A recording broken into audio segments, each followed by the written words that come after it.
చెప్పండి. గద్దె రామ్మోహన్ మీద కొన్ని లైంగిక ఆరోపణలు వచ్చినాయి. కొంతమంది చిట్చాట్ చేయడం కానీ ఇలా చేయడం కానీ ఎంతవరకు సంబంధించి ఉంటారు? ఇది ఈ టైంలో ఎందుకు వచ్చింది? అంటే ఒకటండి, మన విజయవాడ నగర ప్రజలకు తెలియని వార్త ఏంటంటే, గద్దె రామ్మోహన్ వ్యక్తి చూడటానికి స్వామి అంటారు కానీ అతను లోపల విషయం ఇలా బయటపడింది కాబట్టి దొంగ. దొరికితే దొంగ దొరకపోతే అన్నట్టుగా సామెత ఇన్నాళ్ళు మెత్తగా సుతిమెత్తగా చేసిన గద్దె రామ్మోహన్ గారు మన పార్లమెంట్లో విజయవాడలో నాశనం చేసింది గద్దె రామ్మోహన్ గారు. ఎట్లానా? ఇప్పుడు నేను చెప్తున్నా, 2002 7 నెలల 5వ తారీఖు రోజున ఆటో రిజిస్ట్రేషన్ ఆపింది సీఎం చంద్రబాబు ఉన్నప్పుడు 800 ఆటోలు విజయవాడలో. ఆ రోజు ఇవన్నీ ఏం చెప్పాడు గద్దె రామ్మోహన్ గారు? బోడే ప్రసాద్ ఏం చెప్పారంటే, ఈ బై తిరిగే ఆటో ఫీల్ నాశనం చేసింది ఆయనే. ఇంటికి వెళ్తే టీ ఇచ్చి కుక్క పిల్లని చూపించేసి ఆయన ఒకటండి మేక ఉన్న పులి. బయటపడింది కానీ గద్దె రామ్మోహన్ గారు భాగవతం ఫస్ట్ తెలుసు, కానీ ఆటో కార్మికులు నాశనం చేసింది ఆయనే. ఇవాళ బయటపడింది కానీ సిక్స్ రాటి కాదు, చాలా ఉన్నాయి. సిక్స్ రాటి కానీ కాల్మని కానీ ఈ బినామే బుద్ధాయం కన్నా గద్దె రామ్మోహన్ గారు బినామే బుద్ధాయం కన్నా ఉంటాను ఏంటి. గద్దె రామ్మోహన్ గారు అనే వ్యక్తి మేక ఉన్న పులి. అర్థమైందండి. ఆయన నిజస్వరూపం ఎవరికి తెలియదు. ఇలా బయటపడింది కాబట్టి దేవుడు ఉన్నాడు పైన, దేవుడు ఎప్పుడు చూస్తూ ఉంటాడు. కానీ ఎన్నికల టైంలో బయట పెట్టారు, ఇది వైసీపీ చేసిన పని అని చెప్తున్నారు. ఇంత ప్రచారంలో, ఇంత రాష్ట్ర ప్రజలందరూ ఎలక్షన్ టైంలో ఆయన గురించి చెప్పుకున్నంత ఎవరికి ఉందండి? నిజం చెప్పండి మీరు. ఈ ఎలక్షన్ టైంలో ఎవరు ఇది ఉంటే, కానీ గద్దె రామ్మోహన్ గెలవబోతున్నాడు కాబట్టి ఇటువంటి ఆరోపణలు చేస్తున్నారు వైసీపీ వాళ్ళు అని అన్నారు కదా. గద్దె రామ్మోహన్ గారు నిజంగా దమ్మున్న నాయకుడైతే ఈ కృష్ణంగ ప్రాంతాల్లో ఒకసారి ఈ ఏరియాలో నేను ఈ పని చేశాను, ఈ కృష్ణంగ ప్రజలకి ఇళ్ల పట్టాలు కానీ తర్వాత రిటర్నింగ్ వాళ్ళు కానీ ఈ కృష్ణంగ ప్రాంతాల్లో ఏ ఒక్క మనిషికైనా నేను ఈ పని చేశాను నిజంగా దమ్ము ధైర్యం ఉంటే ఆయనకి ప్రజల ముందుగా చెప్పానండి. ఆయన కాలు మొక్కి మేము బోడుకుని చేసుకుని తిరుగుతా. ఇప్పుడు అంటే మంచివాడు సౌమ్యుడు అని గద్దె రామ్మోహన్ అనుకున్నాం మనం. ఇప్పుడు మేకమన్న పులి. ఓకే, ఇప్పుడు ఏంటి పరిస్థితి ఏంటి? అవినాష్ పరిస్థితి ఏంటి? ఒకటండి, అవినాష్ గారు అనే వ్యక్తి వయసులో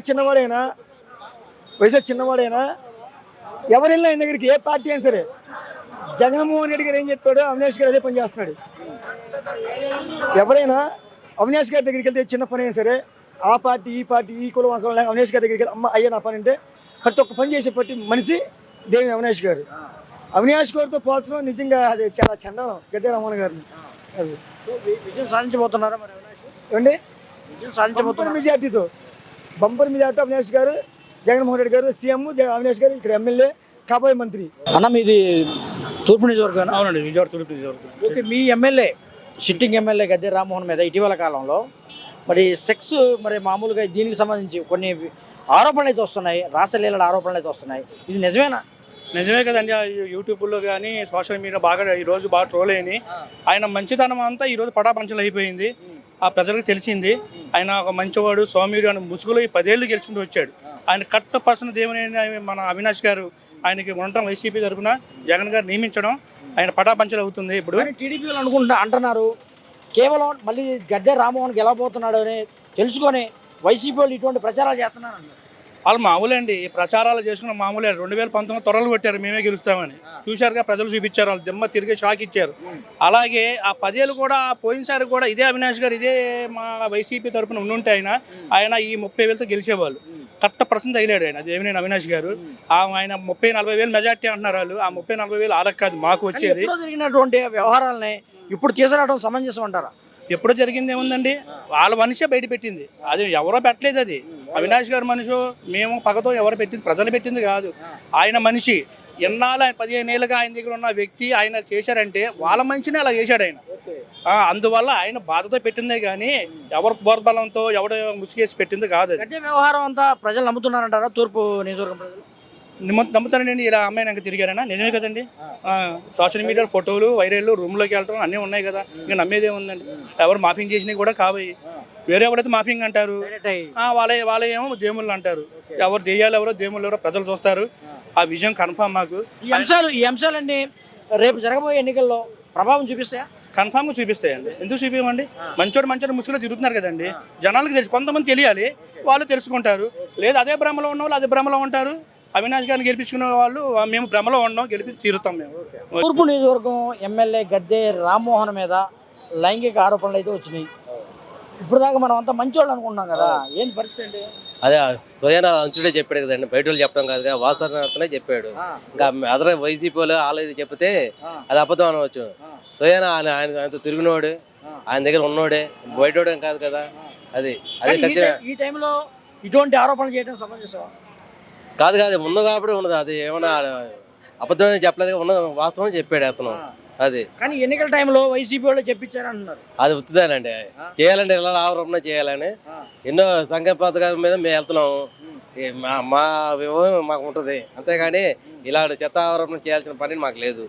అది ఇప్పుడు దాకా మరి ప్రజాసేవలో బాగా గద్దె రామ్మోహన్ అందరికీ మరి బండ్లు ఇచ్చాడు, తోపుడు బళ్ళు ఇచ్చాడు, మిషన్లు మన ఐరన్ ఇచ్చాడు, ఐదని చెప్పుకుంటున్నారు కదా. ఇప్పుడు అవన్నీ ముందు మరి ఈ పరిస్థితి ఏంటి, ఇటువంటి పరిస్థితి ఏంటి? ఇది డివిజన్ అభివృద్ధి పరచుకోకుండా ఈ తోపుడు బళ్ళు ఇడ్లీ బండితోనే ఆయన సరిపెట్టాడు 5 ఏళ్లతో, బయటకు రాకుండా. ఏదంటే నాది ఇదే అభివృద్ధి అంటున్నాడు. ఇది జగన్ మరి నిజంగా అభివృద్ధి చేసింది ఎవరు? అవినాష్ బాబు. ఏం చేశాడు? రిటర్నింగ్ వాళ్ళు కానీ మన డివిజన్లో కానీ 6 కోట్ల రూపాయలు మా 22వ డివిజన్లో కేటాయించారు. దోబీఖాన కానీ, చెట్లు కానీ, సీసీ రోడ్లు కానీ, చాలా విధాలుగా రైతు బజార్ కానీ అనేక విధాలుగా అవినాశం చేశారు. 4.5 సంవత్సరాల్లో గద్దె రామ్మోహన్ పని ఇది 4 సంవత్సరాలనే చేశాడు. మరి అవినాష్ చేశాడు, అవినాష్ ఈసారి గెలిపిస్తారా ప్రజలు? గ్యారెంటీ ప్రజలే గెలిపిస్తారండి, ప్రజలే గెలిపిస్తారు. అంతేగాని నేను 3వ సారి గెలుస్తా అన్నాడు మరి గద్దె రామ్మోహన్. అలాగే ఓడిపోయినాడు నిజం చెప్తాడండి? ఓడిపోయినాడు నిజం చెప్తాడా? నిజం చెప్తాడా? అంతే, ఆయన ఓడిపోతాడని ఆయన తెలుసు. పైన క్యాంపెయిన్ 3వ సారి కూడా ఇక్కడ టీడీపీ జెండా ఎగరబోతుంది అంటున్నాడు. అవుతుందేనండి, అది పగడ కలలాలు వాళ్ళకి తెలుసు, మేము ఓడిపోతున్న సంగతి వాళ్ళకి తెలుసు. అది ఈసారి అవినాష్ పరిస్థితి విన్ అవుతాడండి, అసెంబ్లీ అడుగు పెడతాడు ఈసారి ఎమ్మెల్యేగా. ఏంటన్నా మీ ఎమ్మెల్యే మీద కొన్ని లైంగిక ఆరోపణలు వస్తున్నాయి, నిజమే కాదా? నిజమైతేనే బయటకు వచ్చేది, నిజమైతేనే కదండి బయటకు వచ్చేది. తిరిగాడంట, చాట్ చేశాడని ఇప్పుడు బయటకు వచ్చిందంటే నిజమైతేనే కదా. కానీ ఇప్పుడు వరకు గద్దె రామ్మోహన్ చాలా మంచోడు అనుకుంటున్నారు కదా. ఇప్పుడు మంచోడు, మరి ఇప్పుడు బయటకు వచ్చాయి కదా. బయటకు వచ్చింది ఏంటి అసలు? ఫస్ట్ నుంచి ఎట్లా ఉందా, లేకపోతే మామూలుగా ఈ ఎన్నికల టైంలో ఇది చేశారా? ఏం మరి బయటకు వచ్చింది కాబట్టి మాలు నిప్పులే, పొగలే నిప్పు రాదు కదా. కాదన్న, కొంతమంది ఏమన్నారంటే ఎన్నికల టైంలో గద్దెని ఓడించడానికి ఇటువంటి ఆరోపణలను తీసుకొచ్చారంటున్నారు. అలా ఎట్లా ఏం లేకుండా రాదు, బయటకు రాదు కదా. ఇప్పుడు మరి అవినాష్ పరిస్థితి ఏంటి? అవినాష్కి నెంబర్ 1 గెలుస్తాడు, బాగా మంచి మెజార్టీ తోటి గెలుస్తాడు. మంచి వ్యక్తి అనే ఒక పేరు ఉంది ఇక్కడ. మంచి బాగా తిరిగాడు, ప్రజాసేవ చేస్తాడు అందరు. ఇప్పుడు ఏంటి పరిస్థితి, రేపు పొద్దున ఎన్నికల్లో పరిస్థితి? అవినాష్ బాగా మెజార్టీ తోటి గెలుస్తాడు. అన్న చెప్పండి, మీ సిట్టింగ్ ఎమ్మెల్యే గద్దె రామ్మోహన్ మీద చాలా ఆరోపణలు వచ్చినాయి. మరి లైంగిక వేధింపులు అంటూ, లైంగిక వ్యవహారాలంటూ చాలా పెద్ద ఎత్తున ఇప్పుడు ప్రచారం జరుగుతుంది, నిజమా ఇది? రాజకీయ ముసుగులో చేసేది అదే కాళ్ళు, వ్యభిచారం, బెట్టింగ్లు, పేకాట సవరాలు, ఇవన్నీ కూడా చేసేది వాళ్ళ మనుషులే.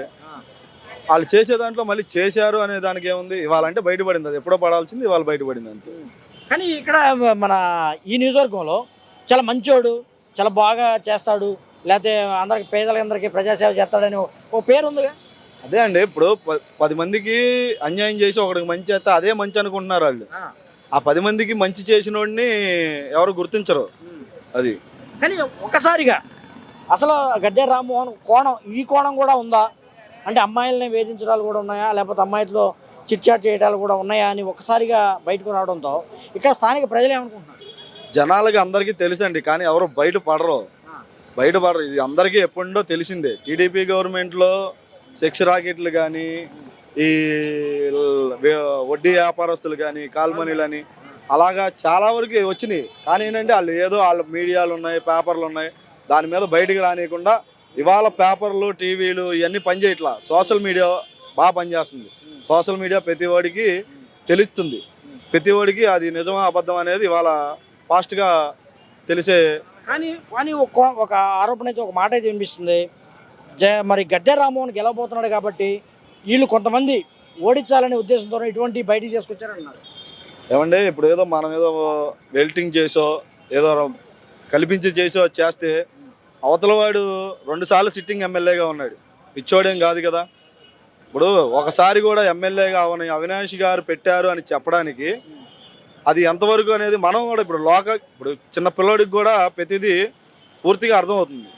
దానికి వాళ్ళు ఏదో కలిపి చెప్పారు పెట్టారు అనేది ఇవాళ సోషల్ మీడియాలో ప్రతిదీ ఒక నాయకుడిగా ఎదగాలనుకున్న వాళ్ళు ఒక నాయకుడి మీద నిందేయాలంటే దానికి పూర్తి ఎవిడెన్స్ ఉంటేనే ఏదైనా చేయగలరు. అంతకు మించి వాళ్ళు ఏదో చెప్పారు కదా అని మనం పెట్టాం కదా అని చిన్నపిల్లలు ఆడుకుంటే ఆటలాగా పెట్టరు కదా. ఇందులో ఖచ్చితంగా వాస్తవం ఉందంటారు. ఉందండి, వాస్తవమే కాబట్టే కదా ఇవాళ సోషల్ మీడియా మొత్తం కూడా కోడైకి వస్తుంది. మరి ఏంటి ఇది ఎన్నికల్లో ప్రభావం చూపే అవకాశం ఉందా? 100%. ఇప్పుడు వరకు అవినాష్ గెలుపు అనేది సాధ్యమైంది. ఇప్పుడు 50,000 మెజార్టీతో అవినాష్ విన్ అవుతాడని మేము చెప్తున్నాం.